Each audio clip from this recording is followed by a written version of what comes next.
আমি খুব ভালো জানি ওকে আমি হারে হারিয়েছি। কোন গয়না চলে গেছে বাবা? তোর দিদি বিয়েতে যখন বলবি যে গয়না করে বলিয়ে দিয়েছে কি বলছো কি তুমি? ওই গয়নাগুলো তো মায়ের আলমারিতে থাকে, আর তার চাবিটা সবসময় আমার আঁচলে বাঁধা থাকে। চাবিটা মনে হয় কোনো আদর থেকে পড়ে গেছি, খুঁজে পাচ্ছি না। তারপর যখন খুঁজে পেলাম আলমারি খুলে দেখলাম সব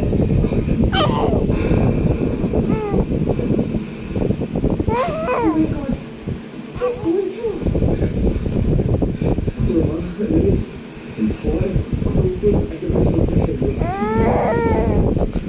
আমি চাই আমি যাই এখন তোর মাসুর ওকে বলি যদি তার রয়্যাল ব্যাপারগুলো